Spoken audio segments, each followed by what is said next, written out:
Olá, eu sou a Bel Pesce, eu sou empreendedora e escritora, e hoje eu estou aqui para compartilhar um texto que não é meu, mas que me tocou muito, muito. Colocou em palavras muitas das coisas que eu acredito piamente, e eu quero que esse texto chegue a mais gente. Então, para aqueles que preferem vídeos ou áudios, eu tomei um tempo para ler o que está escrito nesse artigo, porque eu quero que chegue a mais gente, tá bem? Eu acho que as ideias são muito importantes. É um texto de um gringo, Mark Manson, que fez uma carta aberta ao Brasil. E eu acho que as ideias que estão aqui são muito importantes. Então, para o que você estiver fazendo, escuta as ideias. Escuta com carinho. Sério, escuta com muito carinho. Vamos lá. Querido Brasil, o carnaval acabou. O ano novo finalmente vai começar. E eu estou te deixando para voltar para o meu país. Assim como vários outros gringos, eu também vim para cá pela primeira vez em busca de festas, lindas praias e garotas. O que eu não poderia imaginar é que eu passaria a maior parte dos últimos 4 anos dentro das suas fronteiras. Aprenderia muito sobre a sua cultura, sua língua, seus costumes, e que no final deste ano eu me casaria com uma de suas garotas. Não é segredo para ninguém que você está passando por alguns problemas. Existe uma crise política, econômica, problemas constantes em relação à segurança, uma enorme desigualdade social e agora, com a possível epidemia do Zika vírus, uma crise ainda maior na saúde. Durante esse tempo em que estive aqui, eu conheci muitos brasileiros que me perguntavam por quê? Por que o Brasil é tão ferrado? Por que os países na Europa e América do Norte são prósperos e seguros, enquanto o Brasil continua nesses altos e baixos entre crises, década sim, década não? No passado, eu tinha muitas teorias sobre o sistema de governo, sobre o colonialismo, políticas econômicas, etc. Mas recentemente, eu cheguei a uma conclusão. Muita gente provavelmente vai achar essa minha conclusão meio ofensiva, mas depois de trocar várias ideias com alguns dos meus amigos, eles me encorajaram a dividir o que eu acho com todos os outros brasileiros. Então aí vai. É você. Você é o problema. Sim, você mesmo que está lendo esse texto. Você é parte do problema. Eu tenho certeza de que talvez não seja proposital, mas você não só é parte, como está perpetuando o problema todos os dias. Não é só culpa da Dilma ou do PT. Não é só culpa dos bancos, da iniciativa privada, do escândalo da Petrobras, do aumento do dólar ou da desvalorização do real. O problema é a cultura. São as crenças e a mentalidade que fazem parte da fundação do país e são responsáveis pela forma com que os brasileiros escolhem viver as suas vidas e construir uma sociedade. O problema é tudo aquilo que você e todo mundo à sua volta decidiu aceitar como parte de ser brasileiro, mesmo que isso não esteja certo. Quer um exemplo? Imagine que você está de carona no carro de um amigo tarde da noite. Vocês passam por uma rua escura e totalmente vazia. O papo está bom e ele não está prestando muita atenção quando, de repente, ele arranca o retrovisor de um carro super caro. Antes que alguém veja, ele acelera e vai embora. No dia seguinte, você ouve um colega de trabalho que você mal conhece dizendo que deixou o carro estacionado na rua na noite anterior e ele amanheceu sem o retrovisor.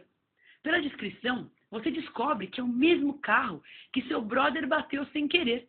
O que você faz? A. Fica quieto e finge que não sabe de nada para proteger seu amigo? Ou B. Diz para o cara que sente muito e força o seu amigo a assumir a responsabilidade pelo erro? Eu acredito que a maioria dos brasileiros escolheria a alternativa A. Eu também acredito que a maioria dos gringos escolheria a alternativa B. Nos países mais desenvolvidos, o senso de justiça e responsabilidade é mais importante do que qualquer indivíduo. Há uma consciência social onde o todo é mais importante do que o bem-estar de um só. E por ser um dos principais pilares de uma sociedade que funciona, ignorar isso é uma forma de egoísmo. Eu percebo que vocês brasileiros são solidários, se sacrificam e fazem de tudo por suas famílias e amigos mais próximos, e por isso não se consideram egoístas. Mas, infelizmente, eu também acredito que grande parte dos brasileiros seja extremamente egoísta. já que priorizar a família e os amigos mais próximos em detrimento de outros membros da sociedade é uma forma de egoísmo. Sabe todos aqueles políticos, empresários, policiais, sindicalistas corruptos? Você já parou para pensar por que eles são corruptos? Eu garanto que quase todos eles justificam suas mentiras e falcatruas dizendo: eu faço isso pela minha família. Eles querem dar uma vida melhor para seus parentes, querem que seus filhos estudem em escolas melhores e querem viver com mais segurança. É curioso ver que quando um brasileiro prejudica outro cidadão para beneficiar suas famílias, ele se acha altruísta. Ele não percebe que altruísmo é abrir mão dos próprios interesses para beneficiar um estranho se for para o bem da sociedade como um todo. Além disso, seu povo também é muito vaidoso, Brasil. Eu fiquei surpreso quando descobri que dizer que alguém é vaidoso por aqui não é considerado um insulto, como é nos Estados Unidos. Esta é uma outra característica particular da sua cultura. Algumas semanas atrás, eu e minha noiva viajamos para um famoso vilarejo no Nordeste. Chegando lá, as praias não eram bonitas como imaginávamos e ainda estavam sujas. Um dos pontos turísticos mais famosos era uma pedra que de perto não tinha nada demais. Foi decepcionante. Quando contamos para as pessoas sobre a nossa percepção, algumas delas imediatamente disseram: ah, mas pelo menos você pôde ver e tirar algumas fotos nos pontos turísticos, né? Parece uma frase inocente, mas ela ilustra bem essa questão da vaidade. As pessoas por aqui estão muito mais preocupadas com as aparências do que com quem elas realmente são. É claro que aqui não é o único lugar no mundo onde isso acontece, mas é muito mais comum do que em qualquer outro país que eu já estive. Isso explica porque os brasileiros ricos não se importam em pagar 3 vezes mais por uma roupa de grife ou uma joia do que deveriam, ou contratam empregadas e babás para fazerem um trabalho que poderia ser feito por eles. É uma forma de se sentirem especiais e parecerem mais ricos. Também é por isso que brasileiros pagam tudo parcelado, porque eles querem sentir e mostrar que eles podem ter aquela super TV, mesmo quando, na realidade, eles não têm um dinheiro para pagar. No fim das contas, esse é o motivo pelo qual um brasileiro que nasceu pobre e sem oportunidades está disposto a matar por causa de uma motocicleta ou sequestrar alguém por algumas centenas de reais. Eles também querem parecer bem-sucedidos, mesmo que não contribuam com a sociedade para merecer isso. Muitos gringos acham os brasileiros preguiçosos. Eu não concordo. Pelo contrário, os brasileiros têm mais energia do que muita gente em outros lugares do mundo. Vide o carnaval. O problema é que muitos focam grande parte da sua energia em vaidade, em vez de produtividade.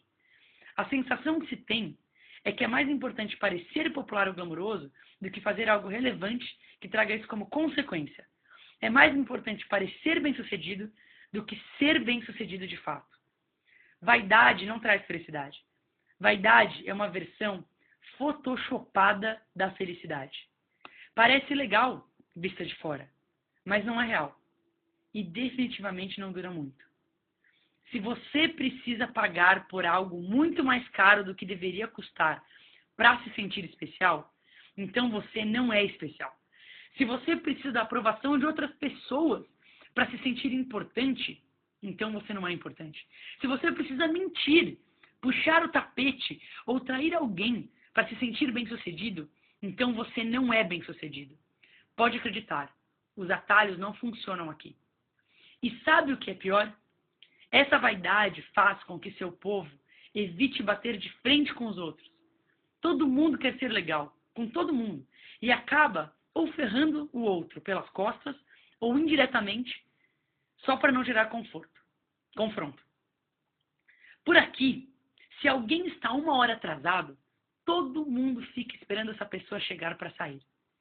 Se alguém decidir ir embora e não esperar, é visto como cuzão. Se alguém na família é irresponsável e fica cheio de dívidas, é meio que esperado que outros membros da família com mais dinheiro ajudem a pessoa a se recuperar. Se alguém num grupo de amigos não quer fazer uma coisa específica, é esperado que todo mundo mude os planos para não deixar esse amigo chateado. Se em uma viagem em grupo alguém decide fazer algo sozinho, é considerado egoísta. É sempre mais fácil não confrontar e ser boa praça. Só que onde não existe confronto, não existe progresso. Como um gringo que geralmente não liga a mínima sobre o que as pessoas pensam de mim, Eu acho muito difícil não enxergar tudo isso como uma forma de desrespeito e autossabotagem. Em diversas circunstâncias, eu acabo assistindo os brasileiros recompensarem as vítimas e punirem aqueles que são independentes e bem resolvidos.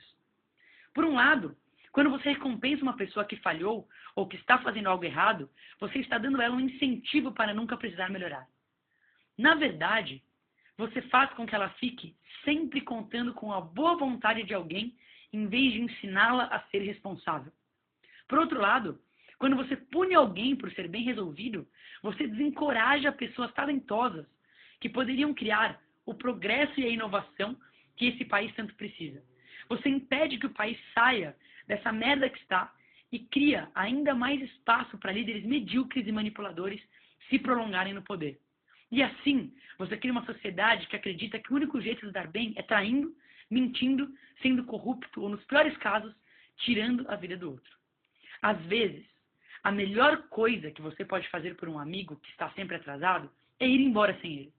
Isso vai fazer com que ele aprenda a gerenciar o próprio tempo e respeitar o tempo dos outros. Outras vezes, a melhor coisa que você pode fazer com alguém que gastou mais do que devia e se sentiu em dívidas é deixar que ele fique desesperado por um tempo. Esse é o único jeito que fará com que ele aprenda a ser mais responsável com o dinheiro no futuro. Eu não quero parecer o gringo que sabe de tudo, até porque eu não sei.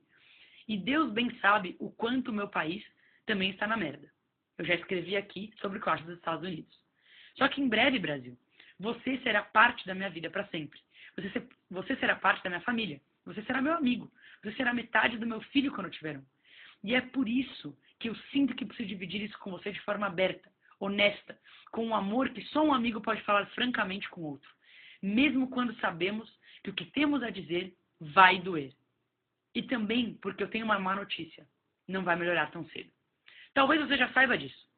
Mas se não sabe, eu vou ser aquele que vai te dizer: as coisas não vão melhorar nessa década. O seu governo não vai conseguir pagar todas as dívidas que ele fez, a não ser que mude toda a sua Constituição. Os grandes negócios do país pegaram dinheiro demais emprestado quando o dólar estava baixo, lá em 2008 e 2010. E agora não vão conseguir pagar, já que as dívidas dobraram de tamanho. Muitos vão falir por causa disso nos próximos anos. Isso vai piorar a crise. O preço das commodities estão extremamente baixos e não apresentam nenhum sinal de aumento no futuro próximo. Isso significa menos dinheiro entrando no país. Sua população não é do tipo que poupa, e sim que se endivida. As taxas de desemprego estão aumentando, assim como os impostos, que estrangulam a produtividade da classe trabalhadora. Você está ferrado. Você pode tirar Dilma de lá, ou todo o PT. Pode e deveria refazer a Constituição, mas não vai adiantar. Os erros já foram cometidos anos atrás, e agora você vai ter que viver com isso por um tempo. Se prepare para, no mínimo, 5, 10 anos de oportunidades perdidas. Se você é um jovem brasileiro, muito do que você cresceu esperando que fosse conquistar não vai mais estar disponível. Se você é um adulto, nos seus 30 ou 40, os melhores anos da economia já fazem parte do seu passado. Se você tem mais de 50, bem, você já viu esse filme antes, não viu? É a mesma velha história, só muda a década. A democracia não resolveu o problema. Uma moeda forte não resolveu o problema. Tirar milhares de pessoas da pobreza não resolveu o problema. O problema persiste. E persiste porque está na mentalidade das pessoas. O jeitinho brasileiro precisa morrer. Essa vaidade, essa maneira de dizer que o Brasil sempre foi assim e não tem mais jeito, também precisa morrer. E a única forma de acabar com tudo isso é se cada brasileiro decidir matar isso dentro de si mesmo. Ao contrário de outras revoluções externas que fazem parte da sua história, essa revolução precisa ser interna. Ela precisa ser resultado de uma vontade que invade o seu coração e a sua alma. Você precisa escolher ver as coisas de um jeito novo. Você precisa definir novos padrões e expectativas para você e para os outros. Você precisa exigir que seu tempo seja respeitado. Você deve esperar das pessoas que te cercam que elas sejam responsabilizadas pelas suas ações. Você precisa priorizar uma sociedade forte e segura, acima de todo e qualquer interesse pessoal ou da sua família e amigos. Você precisa deixar que cada um lide com seus próprios problemas. Assim como você não deve esperar que ninguém seja obrigado a lidar com os seus. Essas são escolhas que precisam ser feitas diariamente, até que essa revolução interna aconteça. Eu temo que seu destino seja repetir os mesmos erros por muitas outras gerações que estão por vir. Você tem uma alegria que é rara e especial, Brasil. Foi isso que me atraiu em você muitos anos atrás e que me faz sempre voltar. Eu só espero que um dia essa alegria tenha a sociedade que merece. Seu amigo, Mark. Uau. Uau. Eu quase fiz comentando em cada parágrafo. Mas tá muito bom. Tá muito bom como tá. Esse texto é do Mark Manson, tá? Tá no site dele, markmanson.net. Quem traduziu foi uma menina chamada Fernanda Neutti, tá bom? Esse texto representa muito do que eu penso em relação à importância da mudança do mindset. Muito, muito, muito. E se eu puder ter um pedacinho que seja em fazer com que as pessoas que por preguiça ou por qualquer outra razão não tenham lido o texto, escutem o texto, eu espero que isso ajude de alguma maneira. Tudo começa por nós. Tudo começa por nós. E o poder do nós é muito grande. É isso aí.